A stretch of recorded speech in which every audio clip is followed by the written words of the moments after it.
Halo, balik lagi dengan aku Ardiansyah Wijaksono dari kelas saham. Kali ini aku akan seperti biasa mereview IHSG dan juga 5 ulasan saham dari kalian. Yang pertama adalah IHSG. Ini chartnya belum pernah sama sekali aku rubah, masih sama seperti kita mengulas IHSG yang pertama kali. IHSG kemarin dia breakdown major trend line-nya. Nah, dengan asumsi dia akan menuju ke area ini, ke area sini di demand areanya di Fibonacci 50% antara 5648 sampai 5710. Kemarin IHSG bentar lagi sampai nih, cuma seperti ada yang menahan. Akan tetapi kalau dari chart daily-nya dia masih berpotensi untuk turun, tapi kalau dari chart weekly-nya, wah ini saatnya untuk rebound sebentar nih, karena dia tertahan oleh EMA 100. Kita lihat nih besok Senin apakah dia akan turun mencapai targetnya atau ternyata dia masih sideways kecil nih di sini. Galau lagi deh. Saham yang pertama yaitu adalah Agro. Agro ini udah sempat aku bikin chart patternnya kayak gini. Nah, dia kan sempat sideways nih di antara ini, terus dia turun, breakdown EMA 100. Sekaligus dia udah dead cross nih antara EMA 20 dan EMA 100, dan dia memasuki Fibonacci 7,8 sampai 100%. Nah, dari MACD-nya ini seperti sideways kecil. Tetapi kalau dia dilihat dari chart weekly-nya, oh, masih untuk turun tapi volumenya sedikit.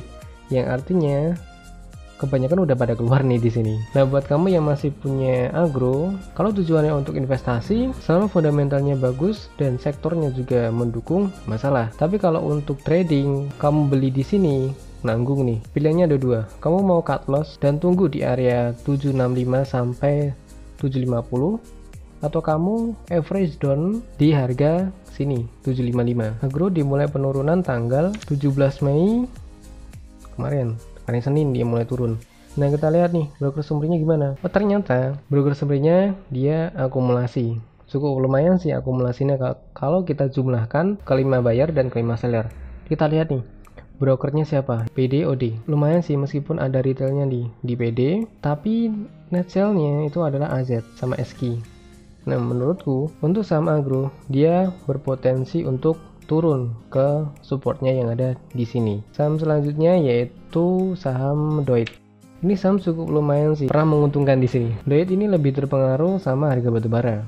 Tetapi MACD-nya, oh sebenarnya ini mulai berubah arah nih dari positif ke negatif. Kalau dia udah berubah arah ke negatif, hati-hati deh. Ada kemungkinan dia turun sampai ke area ini. Bentar, aku gambar dulu. Turun ke area ini. 340 sampai 348. Buat kamu yang punya agro di area sini, ini kan di support mininya nih di sini.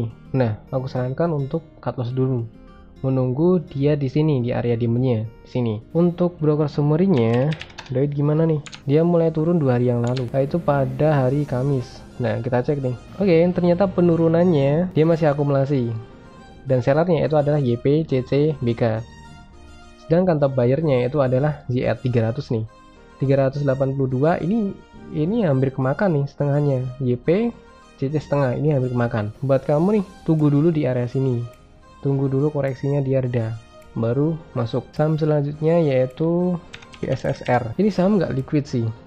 Ini ibaratnya saham tidur, terus dia dinaikkan, sengaja dinaikkan agar harganya tinggi. Saham yang nggak liquid kayak gini, mudah masuknya, tapi keluarnya dia rada susah.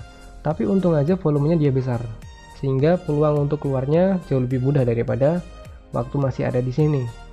Saranku kalau kamu udah punya barang di harga yang bawah, segera TP aja. Karena ini saham cuma untuk dinaikkan sementara atau hanya untuk sekedar cuma dinaikin aja. Kita cek dari awal kenaikan dari volumenya tinggi, yaitu di kisaran sini tanggal 10 Mei. Udah jalan 2 minggu sih. Kita lihat nih siapa top buyer-nya. Oh, XC sama PD. XC ini retail, dia memakan ini segini. Aku sarankan untuk hati-hati untuk saham BSSR karena ini saham nggak liquid, series deh. Ini nggak liquid, hati-hati. Saham selanjutnya yaitu LPKR. Ini cukup lumayan sih ngasih keuntungan kemarin.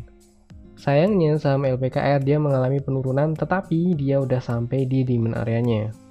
Dan volumenya juga dia mengalami penurunan selama 2 hari. MACD-nya juga dia udah hampir sama nih di sini.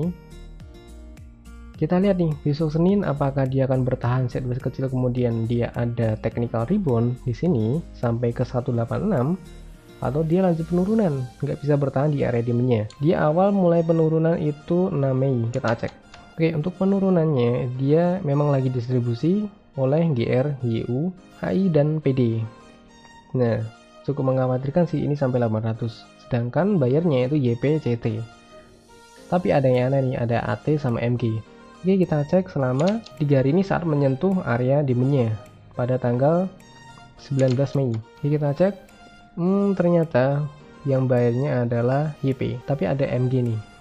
Nah, aku nggak tahu nih apakah ada suatu rencana untuk dinaikkan atau justru sebaliknya. Tapi kondisinya dia distribusi yang cukup lumayan. Oke, kita nantikan besok Senin apakah dia akan mengalami kenaikan atau dia sideways kecil nih. Kita nantikan apakah dia bisa bertahan di demand areanya. Yang selanjutnya yaitu saham BCAP. Ini kayaknya saham gorengan. Oh iya, ternyata ini saham gorengan. Aku lukis dulu karena ini belum aku lukis sih.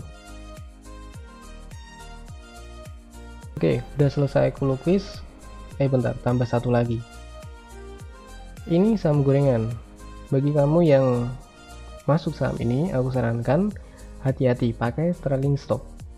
Kawal ketat dan disiplin trading plan. Kalau emang udah nggak mendukung, silahkan kamu keluar. Kalau kamu yang follow channel telegramku, pasti ada nih saham BCAP. Kemarin aku udah beli di kisaran 109 sampai 110. Dan aku jual kalau nggak salah di 119. Udah cuan sih. Ini kalau kamu yang baru mau masuk, menurutku ini cukup bagus karena volumenya dia dari awal pertama sampai sini dia meningkat. Dan MACD-nya juga ada kenaikan. Tetapi kemarin dia udah sampai di MA100. Kita cek weekly-nya. Untuk weekly-nya memang dia lagi di demand areanya di sini. Dan MACD dari weekly-nya dia mengindikasikan adanya divergence. Kita cek dari awal dia naik yaitu kemarin, 2 hari kemarin, 20 Mei. Selama 2 hari ini diakumulasi oleh DR, CC sama SI. Tapi didistribusikan oleh AI, EP, dan BK.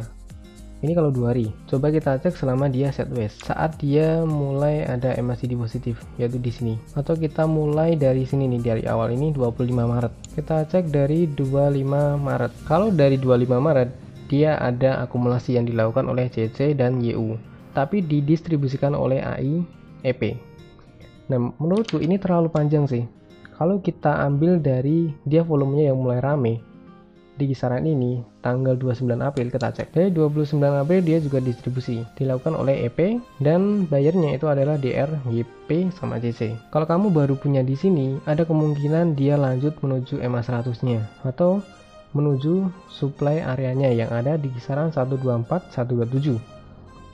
Bagi kamu yang masuk di saham gorengan, aku sarankan untuk disiplin trading plan, perketat stop loss-nya kayak gimana. Aku sengaja bahas ini lebih detail karena ini saham gorengan, makanya hati-hati. Oke, sekian videonya. Kalau kamu suka silahkan like videonya dan tinggalkan komentar jika ada pertanyaan. Terima kasih bagi yang sudah nonton dan mengirimkan request sahamnya. Bantu share video ini supaya channelku lebih berkembang lagi. Jangan lupa subscribe dan aktifkan lonceng notifikasinya supaya kamu tahu kalau aku udah upload video baru. See you next time.